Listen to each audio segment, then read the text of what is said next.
Assalamualaikum warahmatullahi wabarakatuh. Alhamdulillahi rabbil alamin, wa bihi nasta'in ala umuri dunya waddin. Summa salatu wassalam ala khairi man ba'athahu Allah rahmatan lil alamin, sayyidil anbiya'i wal mursalin, Rasulullah Muhammad sallallahu alaihi wasallam wa ala alihi wa ashabihi ajma'in. Allahumma 'allimna ma yanfa'una wanfa'na bima 'allamtana wa zidna ilma innaka antal alimul hakim.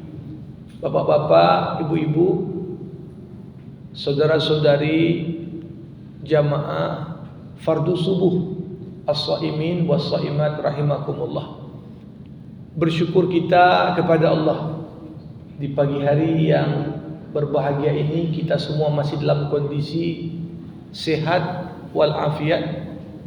Ramadan hari ke-8, semoga Allah terus limpahkan nikmat dan karunia-Nya bagi kita semua. Salawat berangkaikan salam kita hadiahkan kepada Rasulullah. Allahumma salli wa sallim wa barik alaih. Beliaulah kekasih Allah, teladan bagi kita semua, dan syafaatnya pula lah yang kita harapkan di yaumil akhir nantinya.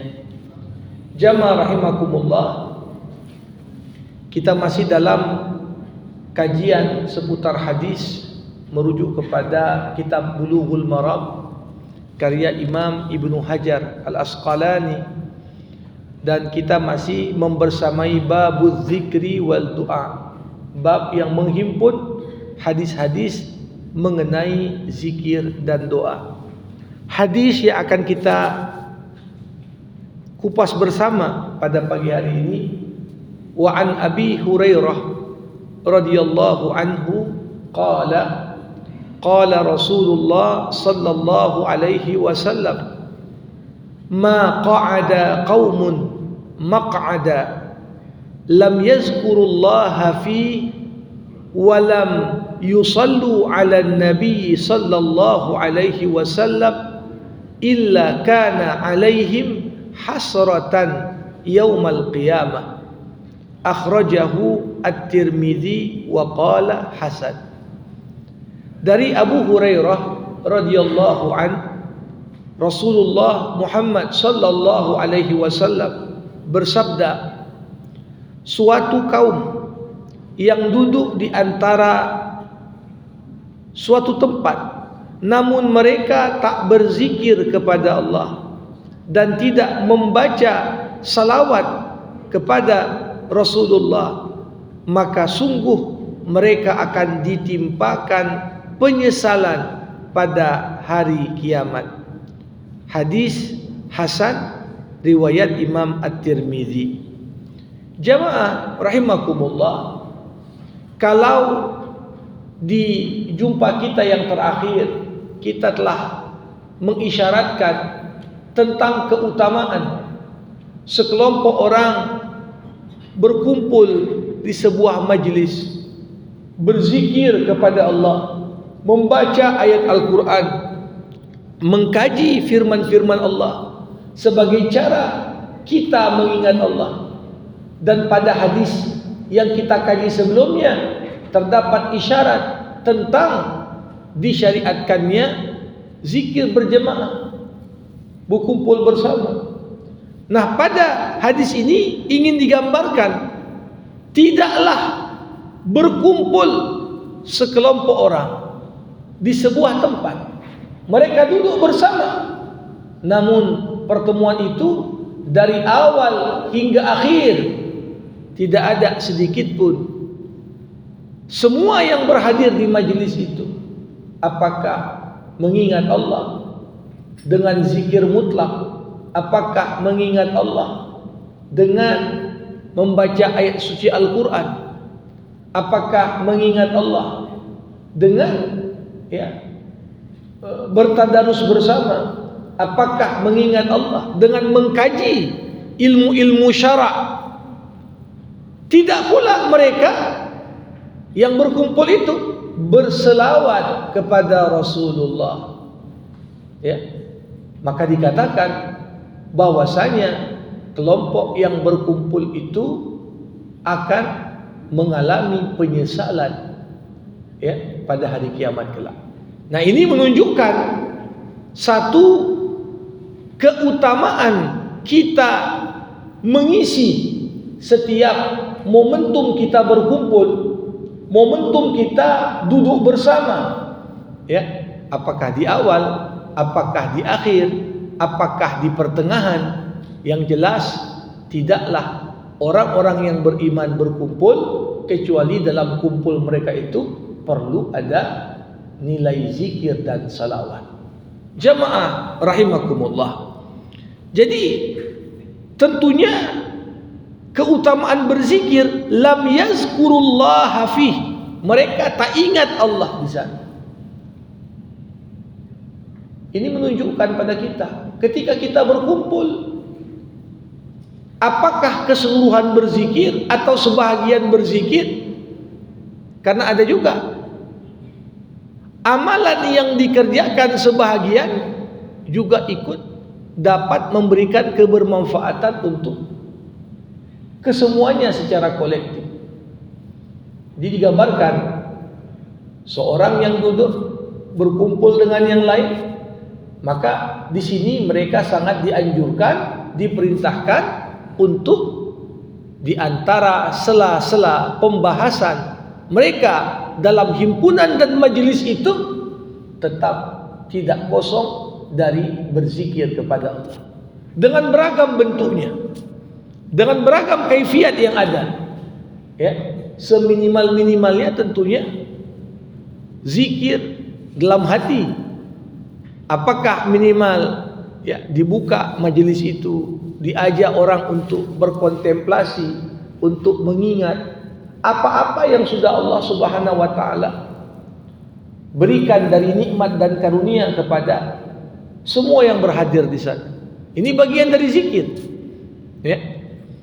Coba bayangkan kalau sekedar kumpul membicarakan sekedar masalah-masalah dunia tanpa kita diingatkan oleh Allah Subhanahu wa taala.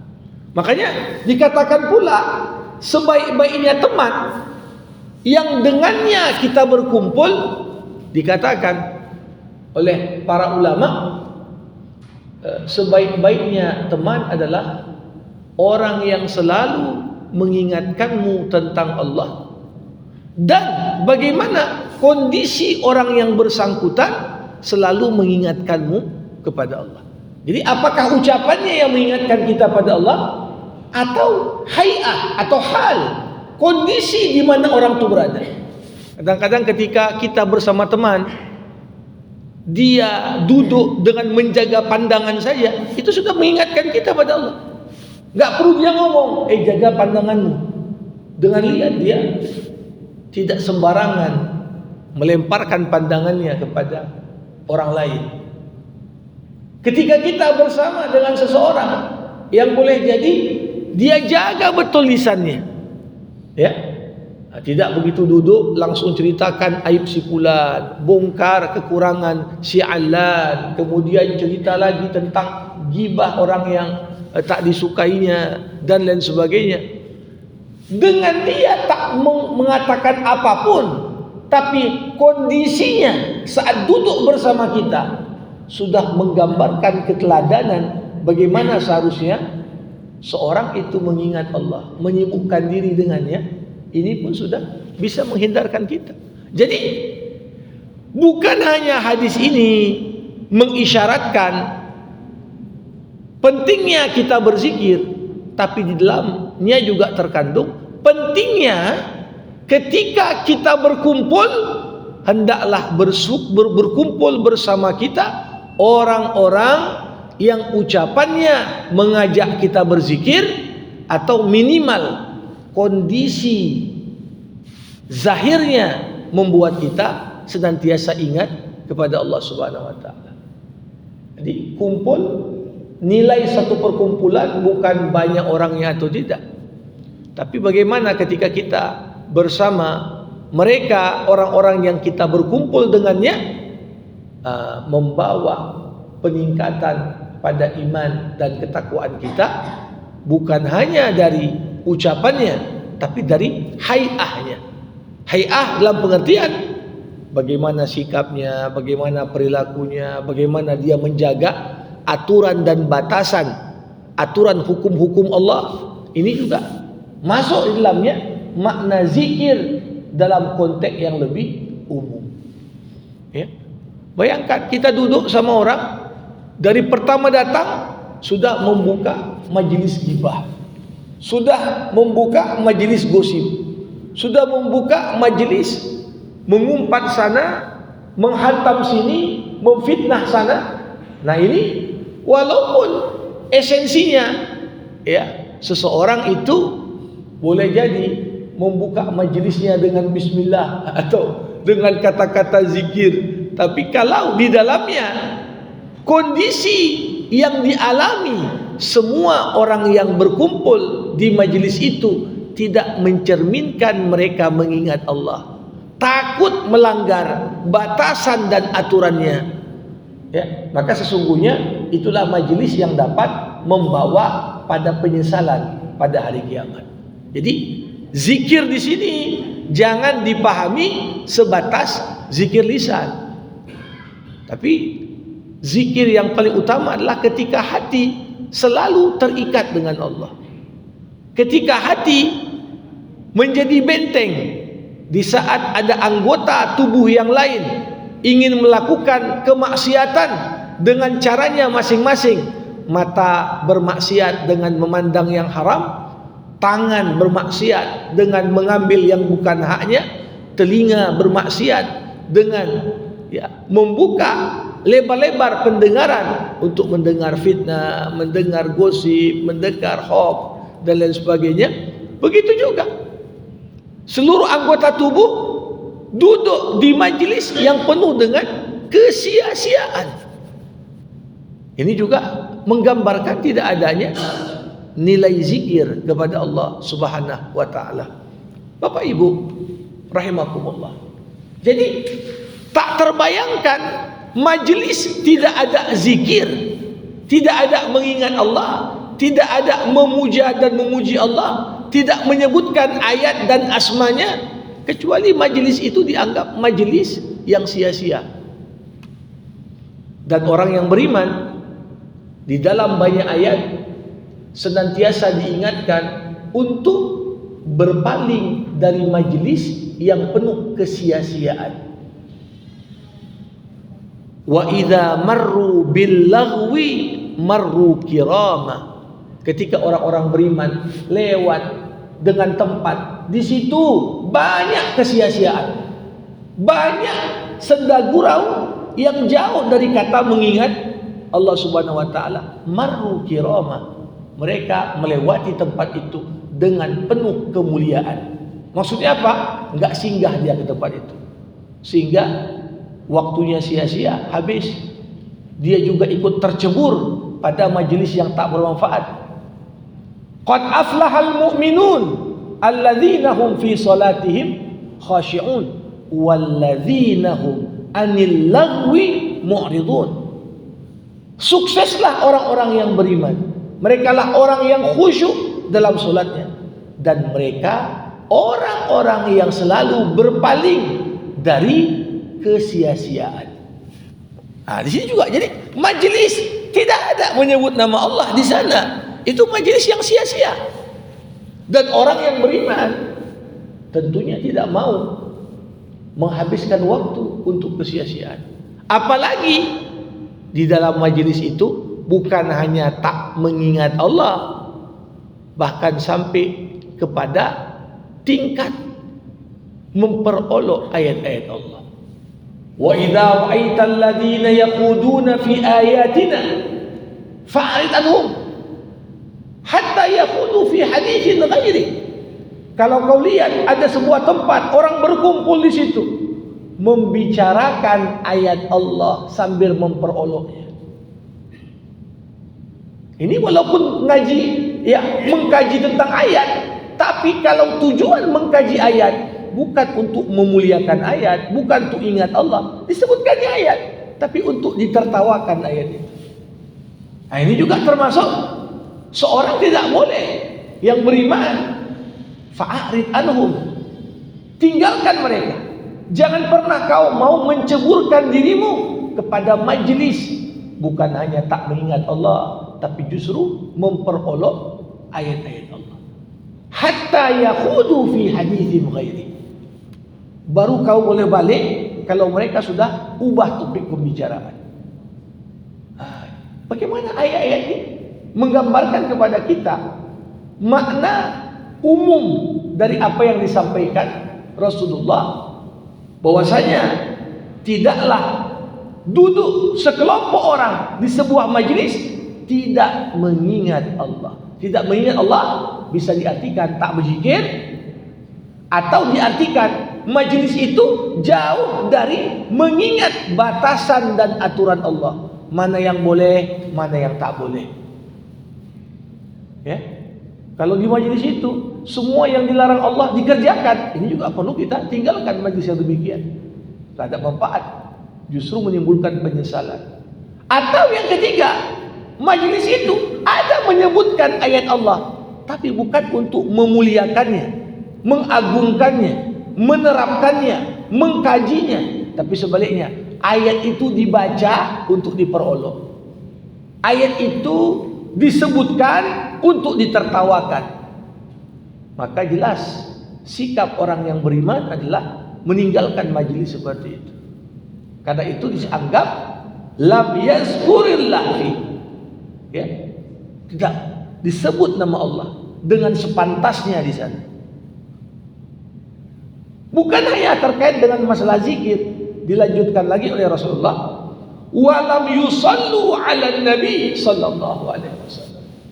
Jadi majlis sudah tidak ada mengingat Allah, tidak ada mengkaji ayat-ayat Allah, diperolok aturan Allah, ditambah lagi tidak ada sedikit pun dari orang yang berhadir menyebut nama Rasulullah, sehingga semua yang mendengar nama Nabi kemudian berkewajiban berselawat kepada Rasul. Bukankah Rasulullah sallallahu alaihi wasallam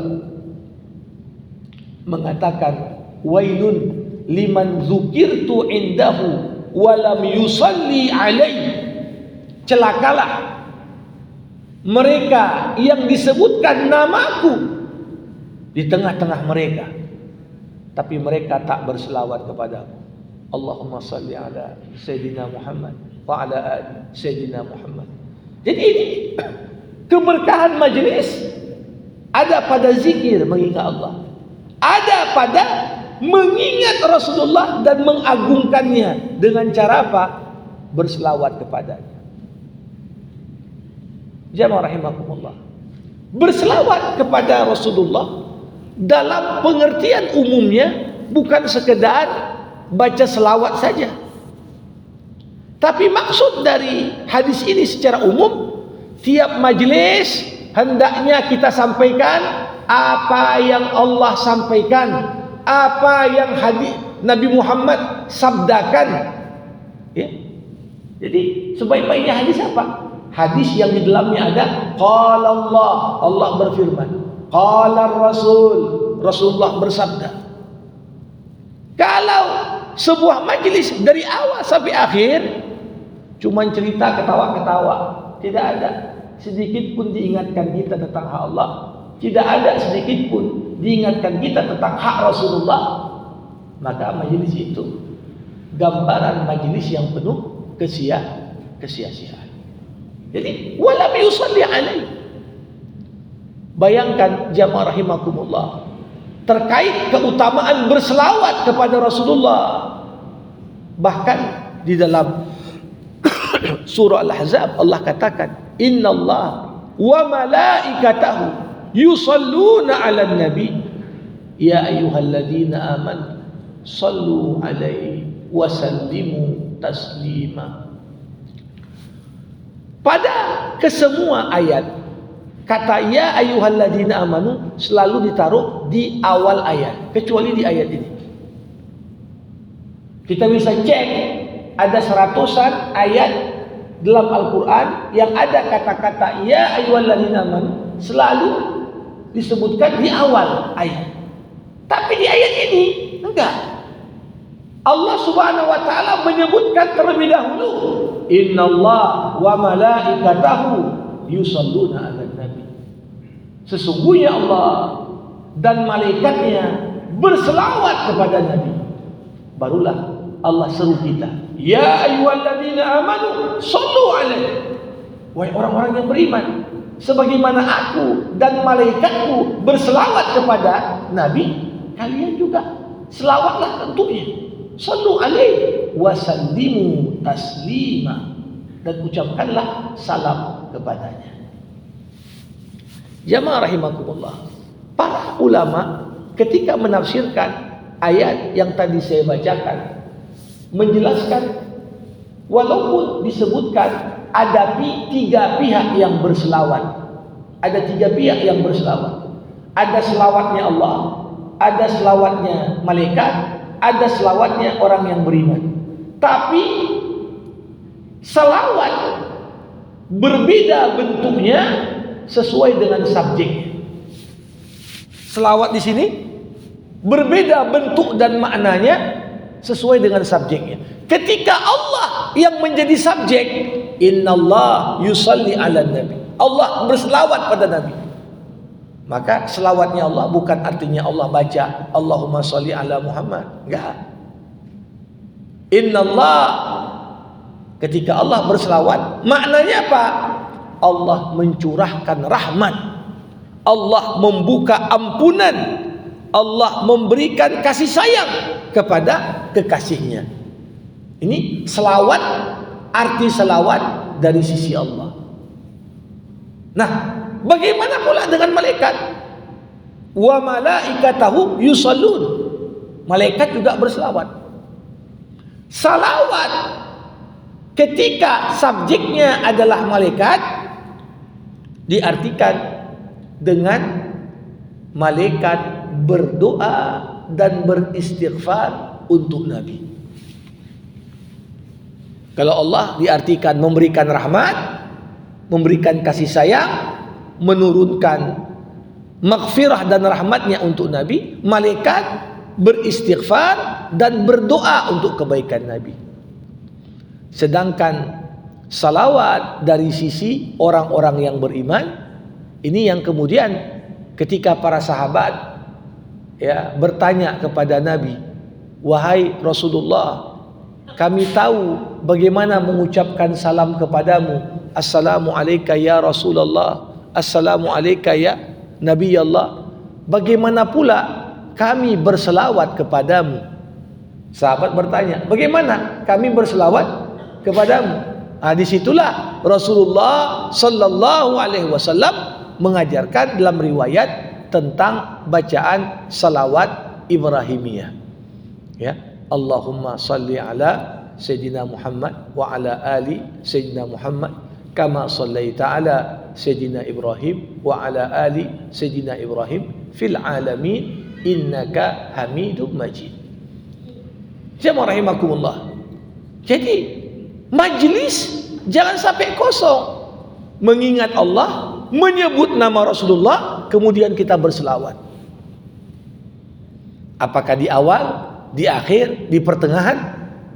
Betapa meruginya kita berkumpul untuk jangka waktu yang panjang, tidak ada diingatkan tentang Allah, tidak ada diingatkan tentang Rasulullah. Padahal dikatakan dalam hadis Nabi yang lain, man shalla alayya salatan sallallahu lahu biha ashran. Siapa yang berselawat untukku sekali, Allah berselawat untuknya 10 kali. Allah berselawat untuknya 10 kali. Artinya apa? Allah mencurahkan rahmat, maghfirah untuk orang yang bersangkutan 10 kali lipat dari selawat yang dibacakan. Nah, jadi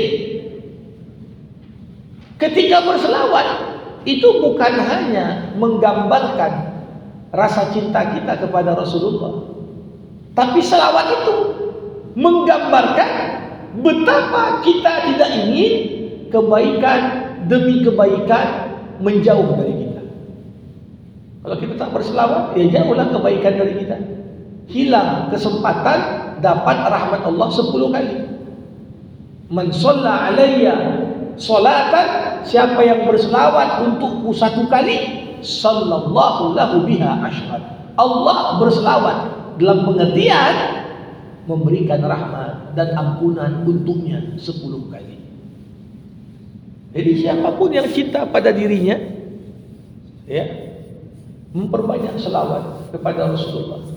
Dan ini adalah di antara keutamaan majlis yang di dalamnya ada zikir dan ada salawat. Tapi juga bisa kita maknai bahwasanya walam yusallu ala nabi, bukan hanya selawat saja. Jangan ada satu majlis kita kumpul di situ tapi aturan-aturan yang dibuat Rasulullah kita langgar. Ini juga bisa diartikan sebagaimana tadi mengingat Allah, diartikan menerapkan aturan Allah, menghormati batasan-batasan halal dan haram yang Allah tetapkan.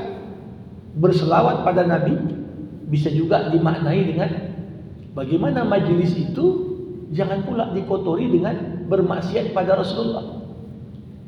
Su'u adab di Rasulullah, ya, beradab yang tak pantas untuk Nabi.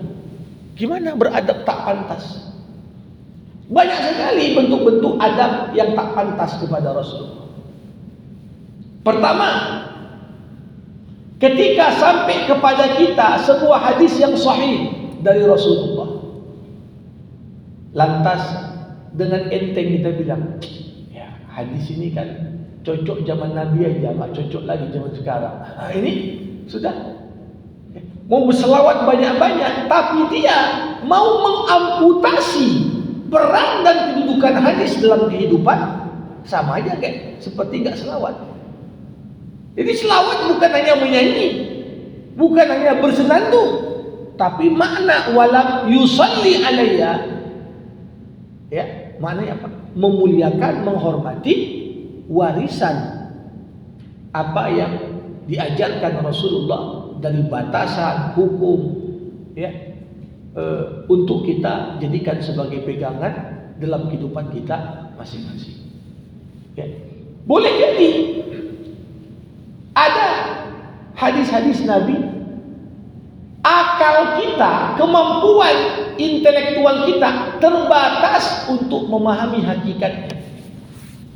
Tapi jangan pula hadis itu diperolok, jangan pula hadis itu ditolak hanya gara-gara kita nggak paham. Oh, hadis ini nggak masuk akal ini. Tidak.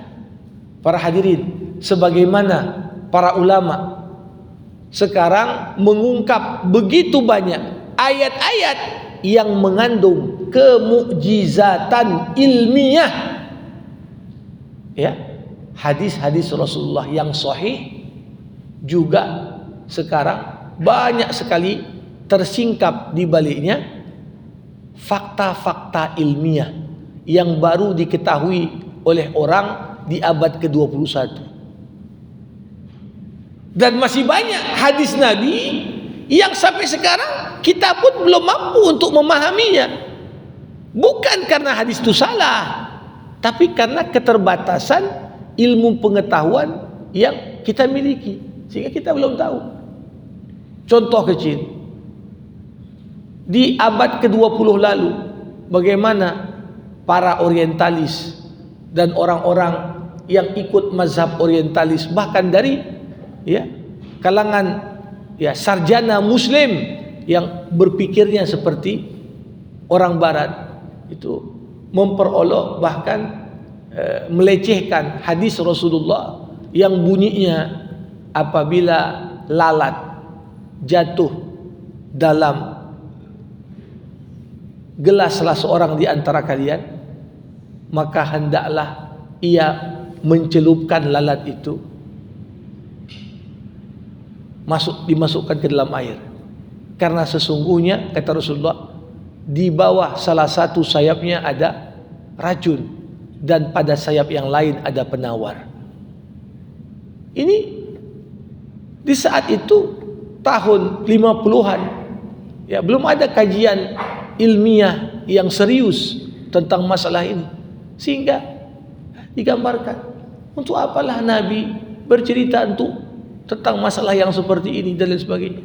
Tapi ketika mulai orang mengkaji tentang hadis tersebut dan kesesuaiannya dengan fakta ilmiah, ditemukan bahwasanya di bawah sayap kiri lalat ada racun dan penawar atas racun itu ada di bawah sayap sebelah kanannya. Sehingga dikatakan, walaupun terlepas orang mengatakan jijik, nggak mau minum lagi, ya, tapi digambarkan bagi nggak semua kita berada di tempat yang memungkinkan tersedia banyak air. Apalagi di tengah masyarakat yang bisa dikatakan air itu komoditas yang langka dan mewah. Ya, ketika kekeringan, ketika tak ada air bersih yang cukup untuk dikonsumsi, ada lalat, bagaimana? Dan terbukti apa yang dikatakan Rasulullah. Jadi kata-kata majlis dihadiri orang, jangan sampai kita tidak berzikir kepada Allah, mengamalkan batasan dan aturan Allah, meninggalkan majlis, diperolok ayat-ayat Allah di situ. Begitu juga jangan sampai ada perkumpulan bukan hanya orang tak berselawat kepada Nabi, bahkan nama Nabi pun tidak pernah disebut. Ketika kumpul dari awal sampai akhir cerita si fulan, tapi nggak ada disebutkan nama Rasulullah. Kenapa penting? Kok di setiap majlis perlu disebut nama Rasulullah? Man ahabba syai'an aktsara min dzikrihi. Siapa yang cinta pada sesuatu, pasti dia akan banyak mengulang-ulang dan menyebut sesuatu yang dicintainya. Jadi kalau kumpul kita di sebuah majelis, nggak ada disebut nama Rasul, itu sudah menggambarkan seberapa besar rasa cinta kita pada Rasulullah. Kok bisa ngomong 2 jam, 3 jam, 4 jam, nggak ada nama Rasulullah disebutkan, nggak ada nama Allah diingat, nggak ada ayat Rasulullah disebut, tidak ada sabda Rasulullah dikaji. Nah, ini menggambarkan betapa posisi Allah dan Rasulnya tidak begitu kuat dalam hati mereka yang berkumpul di majelis tersebut. Nah, yang menarik adalah Rasulullah katakan, illa kana alaihim hasrah yaumal qiyamah. Majelis tak ada zikir, tak ada selawat, sama dengan penyesalan. Apa arti penyesalan?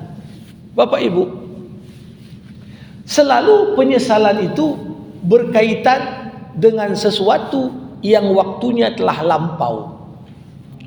Orang gak pernah menyesal terhadap sesuatu yang belum akan terjadi. Ya, tapi ketika kita terbuka kesempatan untuk melakukan sesuatu yang bermakna, melakukan sesuatu yang bermanfaat, tiba-tiba momentum itu sudah berlalu dan kita tak mengisinya dengan kebaikan. Ketika kita sadar, rugi kali. Kenapa waktu itu?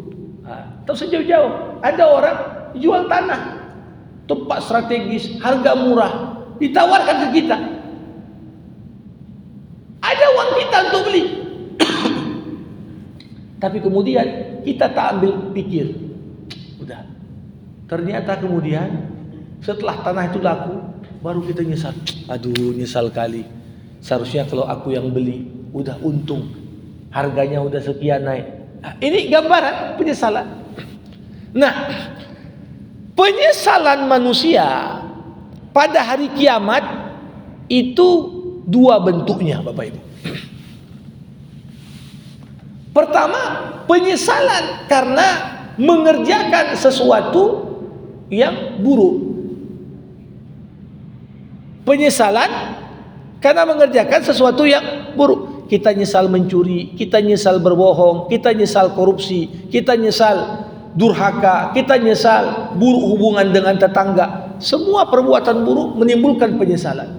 Kenapa? Tiap perbuatan buruk melahirkan konsekuensi pertanggungjawaban yang berat di akhirat. Coba bayangkan, orang kalau majelis duduk bukannya berzikir, bukannya berselawat, tapi sibuk menggosip sana sini, sibuk memfitnah sana sini. Apa dikatakan Rasul? Tahukah kalian siapa orang yang bangkrut?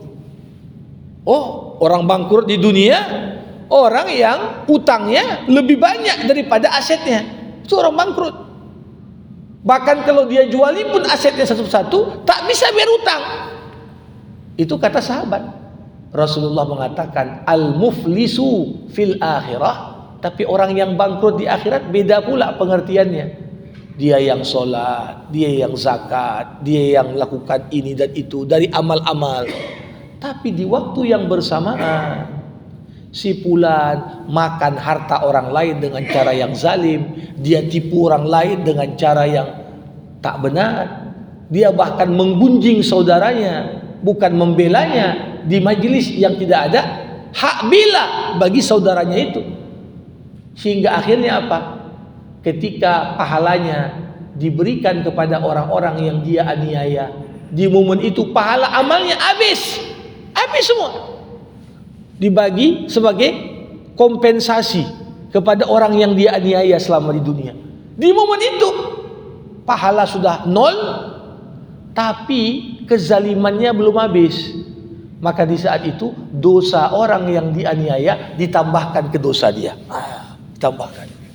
Bayangkan, ini orang bangkrut betul. Di saat kita membutuhkan agar timbangan kebaikan kita lebih berat dibandingkan timbangan keburukan, justru yang terjadi keburukan orang ditambahkan ke kita, sedangkan kebaikan kita dikasih ke orang.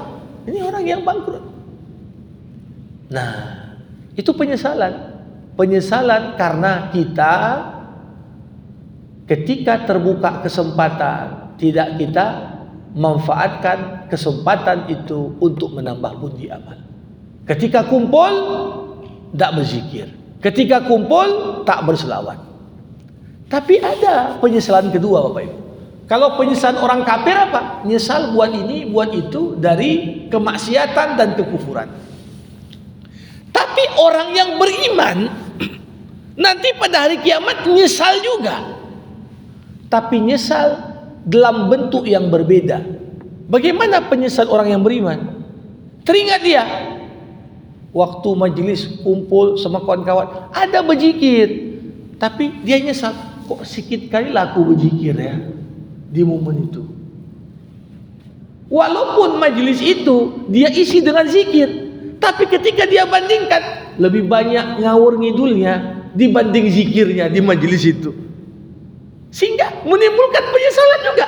Sekiranya momen aku kumpul itu lebih banyak zikirnya, lebih banyak selawatnya daripada omong-omong kosong yang gak ada manfaatnya, pasti akan lebih baik.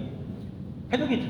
Makanya dikatakan setiap kali malaikat maut mencabut nyawa, baik mukmin ataupun kafir, sama-sama minta dibalikkan ke dunia. Jangan kita pikir orang kafir aja minta dibalikkan. Orang mukmin pun merasa, ya Allah, aku pengen balik lagi. Kenapa? Aku tengok walaupun aku sudah beramal, amal itu masih sedikit. Sekiranya aku perbanyak amal itu dulu, akan lebih baik untuk kepentinganku di akhirat. Jadi ada penyesalan karena nggak buat sama sekali. Justru dia berbuat sesuatu yang buruk, sesuatu yang zalim, sesuatu yang makin membuat murka Allah semakin besar kepadanya. Tapi bisa jadi penyesalan itu apa? Karena walaupun dia sudah berzikir, sudah berselawat, dari sisi kuantitas maupun kualitas dia merasa masih banyak ruang yang seharusnya kalau dia optimalkan akan lebih baik lagi nanti di akhirat. Nah, jadi menarik, bisa kita ambil kesimpulan dari hadis yang tadi dibacakan. keutamaan berzikir, berselawat ketika kita kumpul. Ya, mau di awal, mau di akhir, mau di tengah. Tapi jangan sampai berlalu waktu yang panjang enggak disebut nama Allah, enggak disebut nama Rasul. Enggak dilaksanakan kewajiban kita kepada Allah, enggak dilaksanakan kewajiban kita pada Rasul. Yang kedua tadi, tanpa zikir, tanpa selawat, lahir penyesalan. Apakah penyesalan karena kita disibukkan dengan yang buruk sehingga tak sempat berzikir, atau kita merasa terlalu sedikit kita berzikir, terlalu sedikit kita berselawat, sehingga waktu yang habis lebih banyak untuk yang tak berguna dibandingkan untuk diisi dengan apa-apa yang bermanfaat sebagai bekal akhirat kita. Ini tentunya pesan penting yang bisa kita ambil dari hadis yang tadi dibacakan, apalagi momen Ramadan. Momen Ramadan ini betul-betul momen di mana setiap detik waktu begitu bernilai. Ya, mau majlis apapun tetap dalam hati kita berzikir, zikir mutlak, tadarusan apapun bentuknya, berselawat pada Rasulullah, baik jahar maupun sir. Ini penting. Ya, demikian. Sebelum saya tutup dengan doa, kita buka kesempatan yang mau bertanya. Silakan.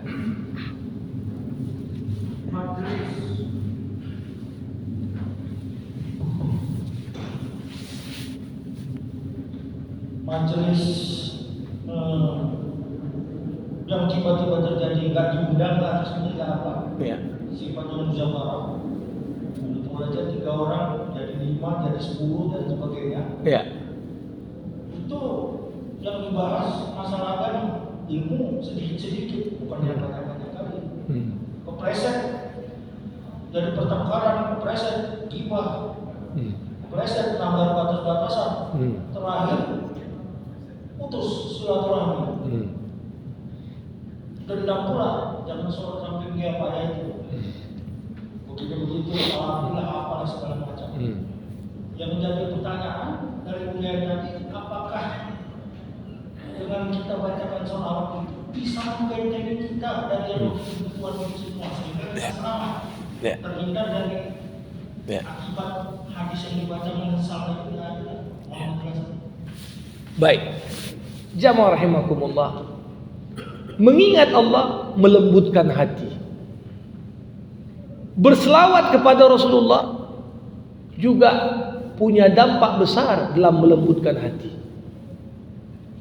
Nah, ketika kita menghadiri majelis, baik terencana ataupun secara spontan, seperti yang digambarkan tadi, dalam agama ini dikatakan oleh Rasulullah, bacalah Quran selama kalian belum berselisih di dalamnya. Baca Quran, kalau kita pun sudah berselisih, disuruh tinggalkan sampai datang orang yang mampu menengahi dengan ilmunya. Begitu juga. Nah, jadi pada dasarnya majelis ada zikir, ada selawat, ini melembutkan hati. Tapi tentunya kartu terakhir yang dimiliki setan atas orang-orang yang beriman apa? At-tahrish bainal mu'minin, mengadu domba antar sesama orang beriman. Ya, kadang-kadang kita duduk di sini, ya, kita dengar cakap si fulan. Kadang-kadang masuk setan menanamkan prasangka buruk sehingga akhirnya berdebat. Ujungnya berdebat karena memang ilmunya sama-sama enggak dalam, akhirnya ya putus silaturahim. Jadi pada dasarnya berzikir, berselawat melembutkan hati kalau dikerjakan dengan benar. Dan kita disuruh baca Quran selama belum sampai pada tahapan berdebat. Kalau sudah berdebat, jangan lanjut. Bubar dulu. Sampai ada orang yang dirasa ilmunya mumpuni, dia mampu mengurai yang kusut, mampu menjelaskan yang tak dipahami dengan jelas dari ayat. Karena ayat-ayat Quran ini juga ada yang muhkamat, ada yang mutasyabihat. Orang ilmu-ilmunya nanggung membaca ayat mutasyabihat, mungkin saja fa ammal ladzina fi qulubihim zayghun fayattabi'una ma tashabaha minhu ibtigha'al fitnah wa ibtigha'a ta'wil. Orang yang dalam hatinya ada penyakit, ya, justru baca ayat tadi makin ibtigha'al fitnah, pengen kacau dia kan dengan menafsirkannya sesuka hati, tidak sesuai dengan landasan ilmu yang kokoh. Nah, ini yang perlu, artinya baca Quran selama masih nyambung. Tadarusan juga begitu. Nah, kalau cuma sekedar tadarusan, mengkaji, memperbaiki bacaan tajwid panjang pendek, mat, ya, hukum wakaf dan lain sebagainya, ya mungkin. Tapi kalau sudah ngaji, bukan hanya membaca, tapi juga ada majelis tadabbur di situ. Si fulan memahaminya begini, si fulan memahaminya begini. Ilmunya sama-sama pasan.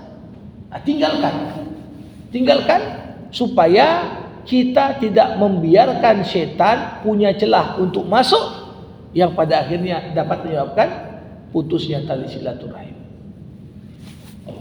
Kita tinggalkan.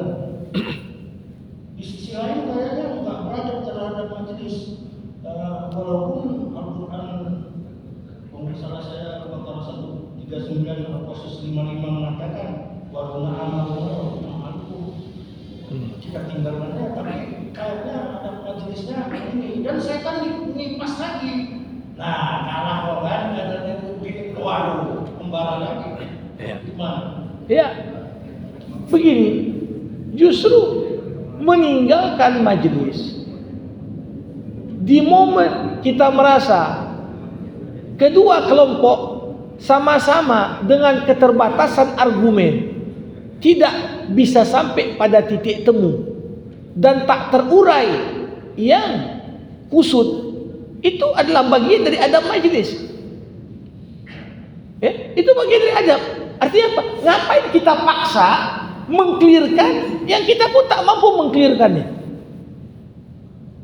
Ya, kecuali kita hadirkan orang yang dianggap mampu jadi penengah. Jadi justru bertahan di situ ini bisa mengakibatkan suhu makin panas. Ya, suhu makin panas. Kenapa? Pada umumnya debat yang produktif berubah menjadi debat kusir. Kapan? Ketika dalilnya sudah habis, nggak ada argumen baru, yang ada intonasi makin kuat suara. Itu tanda udah nggak kondusif. Suara makin kuat, tapi dalil baru nggak ada. Ya sudah, tinggalkan majelis daripada saling ya pukul-pukulan di situ. Karena pada umumnya jamaah rahimakumullah, siapa yang lemah dalam kekuatan logika, dia akan condong pakai logika kekuatan. Ya. Siapa yang lemah dalam kekuatan logika, dia akan condong pada pakai logika kekuatan, nggak pakai otak lagi, pakai otot. Rata-rata orang pakai otot karena otaknya, mohon maaf, nggak mampu. Kalau orang-orang kafir Quraisy mampu membantah Nabi Muhammad, nggak akan diperangi Nabi Muhammad. Tapi karena nggak mampu, udahlah habisi aja dia. Jadi selalu demikian. Makanya kalau sama-sama ilmunya terbatas, udah bagian adab majelis berpisah dengan cara baik-baik. Sebagaimana kumpul baik-baik, pisah pun baik-baik. Udahlah ya, kita cukupkan aja lah. Karena kau pun tak punya dalil baru, aku pun tak ada juga. Sampai kita hadirkan nanti orang yang bisa mengurai. Ya, berpisah baik-baik. Itu lebih baik dan lebih selamat bagi agama masing-masing. Demikian. Silakan. Ya. Silakan. Ya.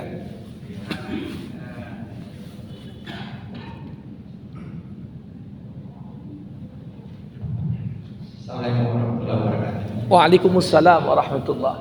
Ustaz, masalah penyesalan Ustaz. Abu Hurairah sebagai sahabat Rasul pernah mengatakan bahwasanya Rasulullah itu pernah bersabda, di atas seorang yang mati itu kecuali ia pasti akan menyesal. Sampaikan tadi. Itu sahabat bertanya,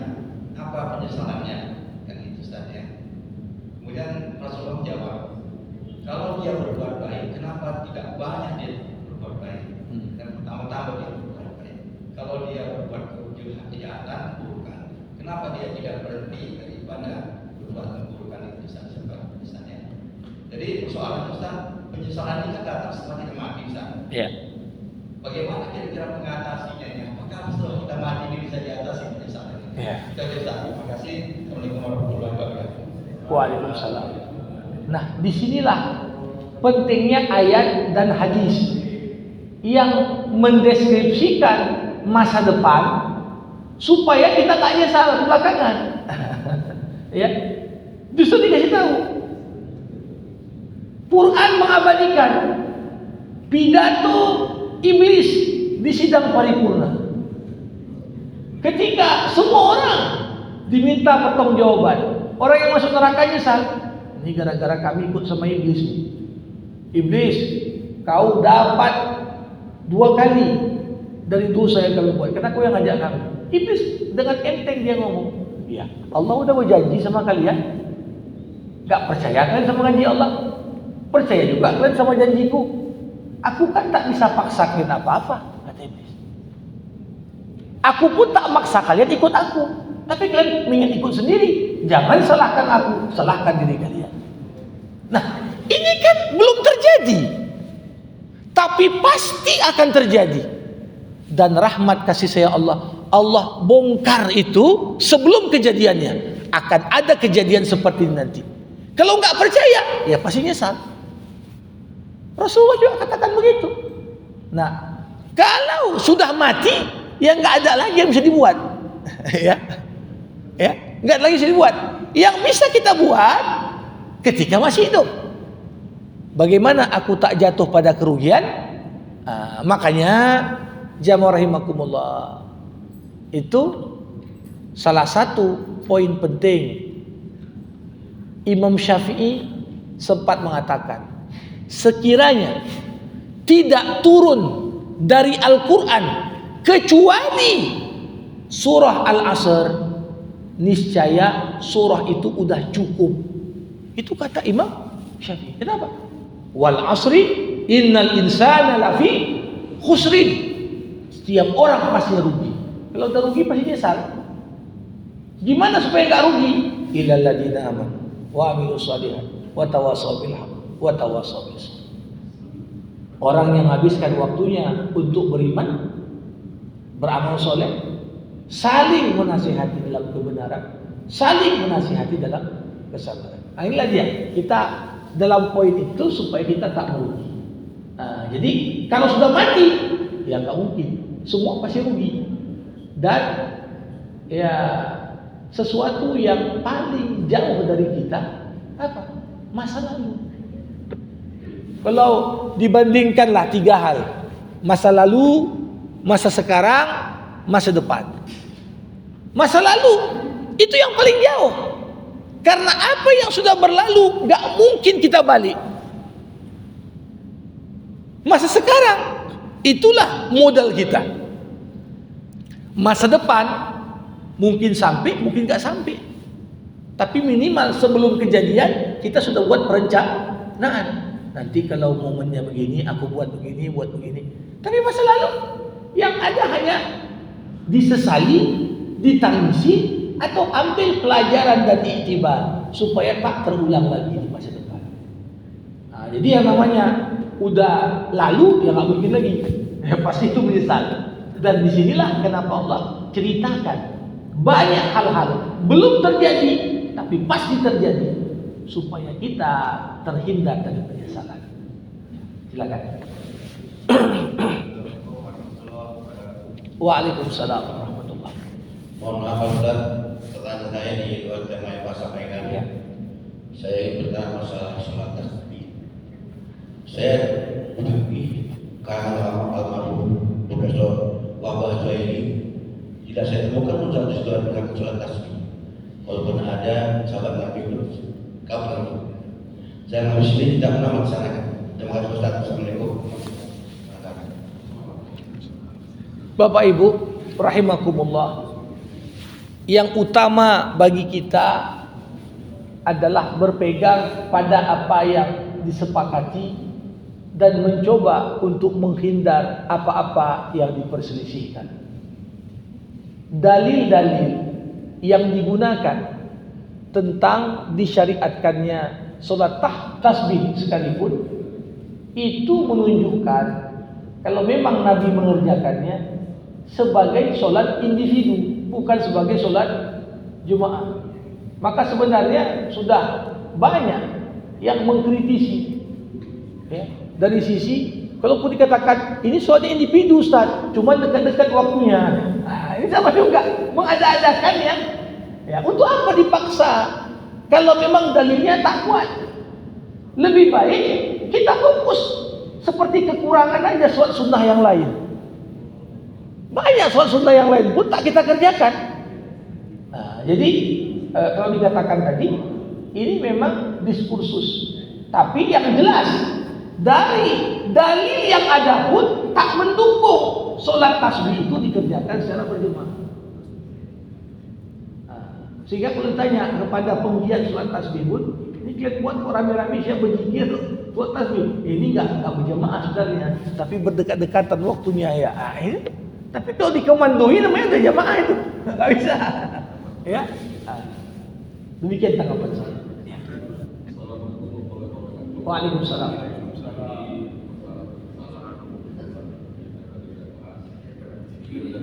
Ya. Ya, saya pernah baca di surat Munafikun ayat 10, penyesalan orang yang mati, dia minta diberi waktu sebentar lagi, diperpanjang untuk melakukan sedekah.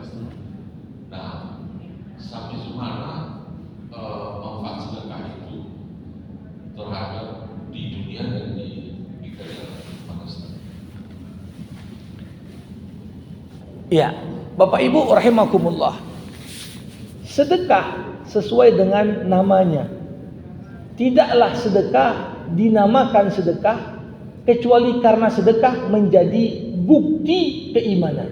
Jadi kata sedekah, sedekah diambil dari akar kata saduqa. Diambil juga dari kata ini kata siddiq. Kalau siddiq diartikan jujur, maka sedekah bukti kejujuran iman. Nah, sedekah ini luar biasa. Di antara yang disebutkan manfaat di akhirat utama, inna sadaqata tudfi'u ghadabar rabb kama yudfi'u al-ma'un nar. Sesungguhnya sedekah dapat memadamkan murkanya Allah sebagaimana air dapat memadamkan api. Itu akhirat. Nah, jadi tahu orang yang meninggal tadi, ini kalau enggak aku kasih sedekah ini murkanya Allah karena amalku ini lebih banyak jahatnya. Makanya dikatakan, aku mau balik supaya bisa sedekah. Untuk apa? Karena fungsi utama sedekah dapat memadamkan murkanya Allah. Manfaat di dunia. Sedekah itu sumber utama lahirnya ketenangan hati dan kebahagiaan. Para filsuf sepakat menerima sesuatu menyenangkan orang. Kalau kita dapat sesuatu gratis senang. Tapi di saat kita bandingkan kebahagiaan yang lahir dari menerima sesuatu dengan kebahagiaan yang lahir karena memberi sesuatu, dikatakan kebahagiaan yang lahir dari memberi tidak dapat ditandingi oleh kebahagiaan ketika menerima. Makanya ada hadis Nabi yang lain, ini manfaat sedekah di dunia.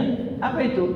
Idfa'ul marada bis sadaqah. Dalam redaksi yang lain, idfa'ul bala bis sadaqah.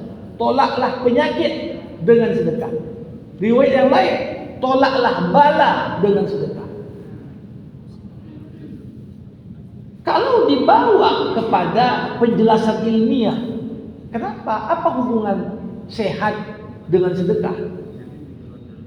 Ketika seorang suka memberi, apalagi kita serahkan pemberian kita itu secara langsung, kita tengok wajah orang yang menerima itu gembira macam mana. Kegembiraan kita atas kegembiraan orang yang menerima sedekah kita itu mampu meningkatkan hormon yang berdampak pada meningkatnya antibodi tubuh kita. Jadi ini yang membuat orang sehat, bugar. Cuma problemnya orang ya seharusnya kan sedekah ini preventif. Preventif dalam pengertian apa? Jangan tunggu sakit dulu baru sedekah. Itu artinya saat sehat sedekah, insya Allah nggak sakit. Tapi kebanyakan udah sakit dulu baru sedekah dia. Udah sakit panggil nak yatim lah, biar berdoa. Padahal kalau sedekah itu dirutinkan aman. Karena ini penegasan dari Nabi, tolaklah bala dengan sedekah, tolaklah penyakit dengan sedekah. Itu dia tanggapan saya. Terima kasih. Ya, silakan. Waalaikumsalam.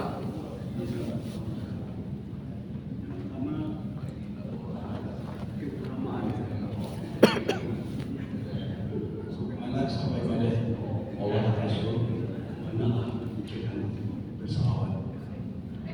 Jadi pertanyaan saya, keutamaan zikir atau keutamaan salawat di atas zikir apa? Keutamaannya? Apakah dia pada waktu zikir atau apa kelebihannya dibandingkan zikir salawat? Yang kedua, soal teks salawat. Teks salawat banyak sekali. Ada yang dari Rasul, ada dari sahabat, ada yang dari malaikat. Jadi kita menginginkan teks salawat itu mudah diingat, mudah baca, dan lengkap.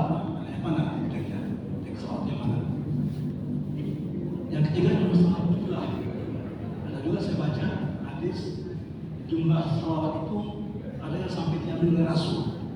Jumlahnya yang mana itu yang sampai yang banyak dilakukan Rasul. Terima kasih. Tanggapan saya pertama, bukan kapasitas kita membanding-bandingkan satu amal dengan amal lain. Mana lebih utama, zikir atau selawat? Ini amalan saling melengkapi, bukan untuk saling mengalahkan. Ya, itu yang harus kita pahami. Masing-masing ibadah punya karakteristik dan keistimewaan. Tapi di YouTube pernah saya dengar ada kelebihannya salawat dibandingkan zikir. Ya, saya termasuk yang nggak berpegang kepada ini lebih abdol daripada ini dan ini lebih itu. Jadi kalau apa yang disampaikan di YouTube Bapak percaya, ya silakan, itu ya orang yang mengisilah, yang bertanggung jawab. Ya, jadi bukan pikiran kita untuk membandingkan, mengatakan ini mengalahkan ini, yang ini lebih utama dari ini. Nah, yang kedua, kaitan dengan banyaknya redaksi salawat, ya. Dan ini bagian dari rahmat Allah untuk umat ini. Kalau banyaknya versi salawat dan redaksinya, ini bukan untuk dipermasalahkan, tapi justru malah memberikan kemudahan. Memberikan kemudahan. Ya, tiap orang ada ya selawat Ibrahimiyah, ada selawat Ashqil, ada selawat Tibbil Qulub, ada selawat Nariyah, ya, banyak. Tapi kalau kita lihat ketika Nabi Muhammad SAW ditanya oleh para sahabat seperti hadis yang tadi saya sampaikan, kami tahu bagaimana cara mengucapkan salam kepadamu, tapi bagaimana kami berselawat kepadamu? Ditanya oleh sahabat. Dan di momen itu Nabi menjawab dengan selawat Ibrahimiyah. Dan inilah selawat juga yang kita baca dalam solat. Sehingga kalau ditanya dari banyak versi mana yang utama, ini dia. Karena nggak ada yang lebih utama melebihi bacaan kita dalam solat. Tapi bukan berarti karena yang lain kurang dari itu, tinggalkanlah selawat Nariyah, selawat ini. Enggak. Ini bagian keindahan. Keindahan agama ini apa? Jadi, dan saya kira dari semua bacaan salawat yang paling masyhur dan populer, selawat Ibrahimiyah ini. Karena ini yang kita baca dalam tahiyat akhir. Sehingga ini yang bisa dikatakan utama dibaca dalam solat. Dan dalilnya langsung Rasulullah ketika ditanya bagaimana kami berselawat kepadamu, langsung Nabi Muhammad bacakan redaksi selawat Ibrahimiyah tadi. Ini tanggapan saya. Terima kasih. Baik, Bapak Ibu. Hah?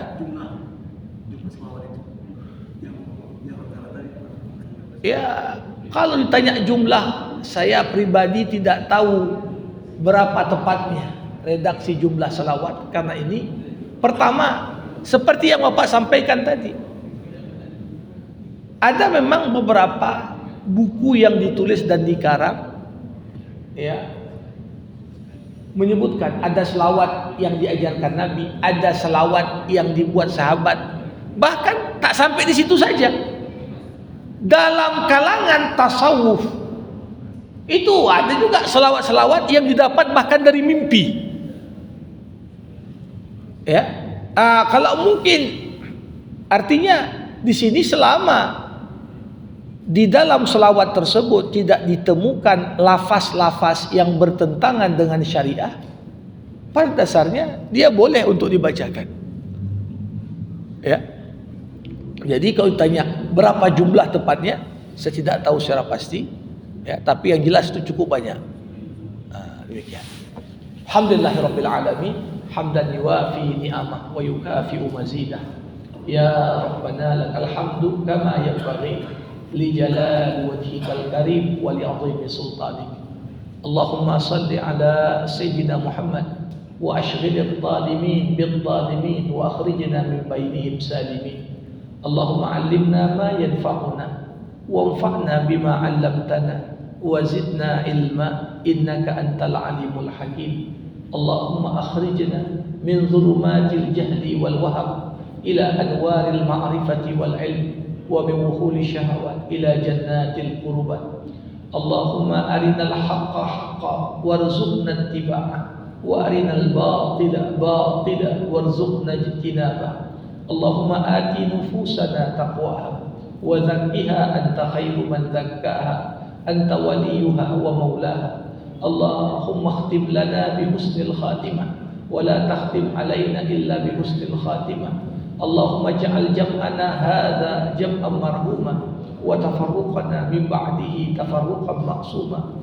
Rabbana atina fid dunya hasanah wa fil akhirati hasanah wa qina adzabannar. Wa sallallahu ala sayyidina Muhammad wa ala alihi wa sahbihi ajma'in walhamdulillahi rabbil alamin. Terima kasih. Assalamualaikum warahmatullahi wabarakatuh.